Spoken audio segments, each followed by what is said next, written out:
الحمد لله رب العالمين والصلاة والسلام على نبينا محمد صلى الله عليه وسلم وعلى آله وأصحابه أجمعين ومن تبعهم بإحسان إلى يوم الدين. قال الله عز وجل: أعوذ بالله السميع العليم من الشيطان الرجيم من همزه ونفخه ونفثه. بسم الله الرحمن الرحيم. أياما معدودات فمن كان منكم مريضا أو على سفر فعدة من أيام أخر وعلى الذين يطيقونه فدية طعام مسكين فمن تطوع خيرا فهو خير له وأن تصوموا خير لكم إن كنتم تعلمون. روزے گنتی کے چند دن ہیں، پھر تم میں سے کوئی بیمار ہو یا سفر پر ہو تو دوسرے دنوں سے گنتی پوری کر لے، اور جو لوگ روزہ رکھنے کی طاقت رکھتے ہوں پھر نہ رکھیں تو اس کا فدیہ ایک مسکین کو کھانا کھلانا ہے. پھر اگر کوئی اپنی خوشی سے زیادہ نیکی کرے تو یہ اس کے لیے بہتر ہے، اور تمہارا روزہ رکھنا تمہارے لیے کہیں بہتر ہے اگر تم علم رکھتے ہو. سورہ بقرہ آیت نمبر 184.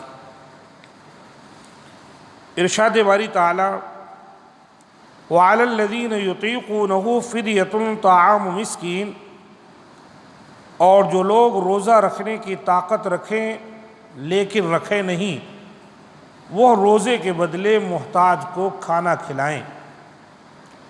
حضرت معاذ رضی اللہ تعالیٰ عنہ سے روایت ہے کہ ابتدا میں حکم یہ تھا کہ جو چاہے روزہ رکھے اور جو چاہے روزہ نہ رکھے، اور اس کے بدلے ہر دن مسکین کو کھانا کھلا دے.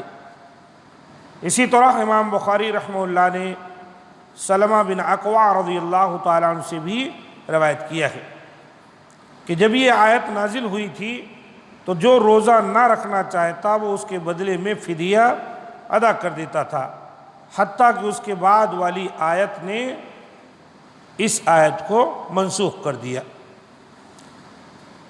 حدیث عبید اللہ اذناف از ابن عمر میں بھی مروی ہے کہ یہ آیت منسوخ ہے.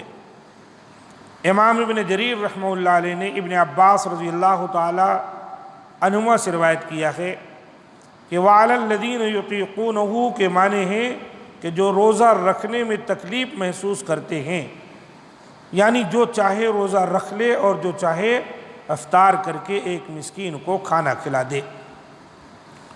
اور فرمایا فَمَن تَطَوَّعَ، اس کے معنی ہے کہ اگر وہ ایک اور مسکین کو بھی کھانا کھلا دے فَهُوَ خَيْرٌ لَهُ، تو یہ اس کے حق میں زیادہ اچھا ہے. وَأَن تَصُومُوا خَيْرٌ لَكُمْ، اور اگر سمجھو تو روزہ رکھنا ہی تمہارے حق میں بہتر ہے. یہ حکم اسی طرح تھا حتیٰ کہ اس آیت کریمہ نے اسے منسوخ کر دیا. فَمَن شَهِدَ مِنْكُمُ الشَّهْرَ فَلْيَصُمْهُ، تو جو کوئی تم میں سے اس مہینے میں موجود ہو چاہیے کہ پورے مہینے کے روزے رکھے.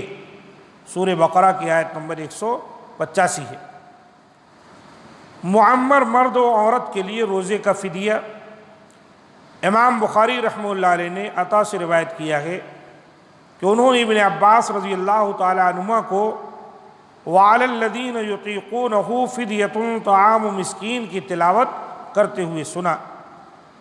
پھر انہوں نے فرمایا کہ یہ آیت منسوخ نہیں ہے، بلکہ یہ ان بہت بڑی عمر کے مرد و عورت کے بارے میں ہے جو روزے کی استطاعت نہیں رکھتے، وہ ہر دن کے بدلے میں ایک مسکین کو کھانا کھلا دیں گے. صحیح بخاری کی 4505 نمبر کی حدیث ہے. اسی طرح دیگر کئی راویوں نے بھی سعید بن جبیر کے واسطے سے حضرت ابن عباس رضی اللہ تعالی عنہما سے روایت کیا ہے. خلاصہ کلام یہ ہے کہ نسخ صحیح اور مقیم کے حق میں ثابت ہے کہ اب اس کے لیے روزہ رکھنا ہی واجب ہے، اور یہ وجوب ارشاد باری تعالی فمن شہد منکم الشہر فلیصمہ سے ثابت ہے۔ ہاں البتہ بہت بوڑھے شیخ فانی کے لیے جسے روزہ رکھنے کی استطاعت نہ ہو، یہ اجازت ہے کہ وہ روزہ نہ رکھے، اس کے لیے قضا بھی لازم نہیں ہوگی، کیونکہ اس کے لیے ایسی حالت ممکن ہی نہیں جس میں وہ روزے کی قضا دے، لہذا اس کے لیے واجب ہے کہ ہر دن کے عوض فدیہ دے دے، جیسا کہ ابن عباس رضی اللہ تعالیٰ عنہما اور دیگر کئی ائمہ سلف نے اس کی تفسیر بیان فرمائی، اور قرآن مجید کے ان الفاظ کو اس طرح پڑھا ہے وَالَّذِينَ يُطَوَّقُونَهُ، یعنی جو روزہ رکھنے میں تکلیف محسوس کرتے ہیں۔ حضرت ابن مسعود رضی اللہ تعالیٰ عنہ اور دیگر کئی صحابہ کا بھی یہی قول ہے۔ امام بخاری نے بھی اس قول کو پسند کیا ہے۔ شیخ کبیر کو جب روزہ رکھنے کی استطاعت نہ ہو تو وہ فدیہ دے دے، جیسا کہ حضرت انس رضی اللہ تعالیٰ عنہ نے بڑھاپے میں 1 یا 2 سال ہر دن کے بدلے ایک مسکین کو روٹی گوشت کھلایا اور روزہ نہ رکھا۔ صحیح بخاری کی 4505 نمبر کی حدیث ہے۔ مطلب یہ ہے کہ شروع اسلام میں جو روزہ رکھ سکتے تھے ان کو بھی اجازت تھی کہ وہ فدیہ دے کر روزہ نہ رکھے، ایک مسکین کو کھانا کھلا دے، روزہ نہ رکھے۔ لیکن بعد میں سورہ بقرہ کی آیت نمبر 185 فَمَن شَهِدَ مِنْكُمُ الشَّهْرَ فَلْيَصُمْهُ، اس آیت نے اس پرانے حکم کو منسوخ کر دیا، اور اللہ نے فرمایا اب اجازت نہیں، اب جو مہینہ پالے رمضان کا لازم ہے اس کے لیے کہ وہ روزہ رکھے، الا یہ کہ کچھ لوگ اس سے مستثنیٰ قرار دیے گئے، کوئی سفر پر ہے، کوئی مریض ہے، تو ان کو اجازت دی گئی کہ وہ اپنے روزے بعد میں مکمل کر لیں جتنے چھٹے۔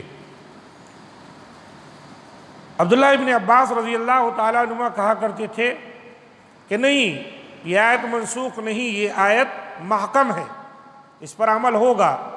یہ آیت ایسے بوڑھوں کے لیے ہے جو بہت بزرگ ہو گئے، جن کو شیخ کبیر یا شیخ فانی کہا جاتا ہے، جن میں کچھ شدھ بدھ نہیں رہ گئی، ایسے لوگ نہ روزہ لوٹا سکتے ہیں، تو ایسے لوگوں کے لیے یہ آیت آج بھی موجود ہے کہ یہ لوگ مسکین کو کھانا کھلا دیں اور روزہ نہ رکھیں۔ اور اسی میں وہ عورتیں بھی آ جاتی ہیں جو حمل سے ہیں رمضان کے مہینے میں، یا اپنے بچے کو دودھ پلاتی ہیں، اگر یہ بھی اپنا چھٹا ہوا روزہ نہ لوٹا سکیں سال کے 11 مہینے میں، تو ان کو بھی اجازت ہے کہ فدیہ دے دیں اور روزہ رکھنے کی ضرورت نہیں۔ تو اس لحاظ سے گویا یہ آیت کریمہ منسوخ نہیں ہوئی، عمل میں موجود ہے۔ اللہ تعالی ہم تمام کو جو بات حق ہے اس کو سمجھنے اور اس کے مطابق عمل کرنے کی توفیق دے۔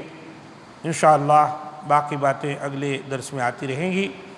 ھذا ما عندی، سبحان ربک رب العزۃ عما یصفون وسلام علی المرسلین والحمد للہ رب العالمین۔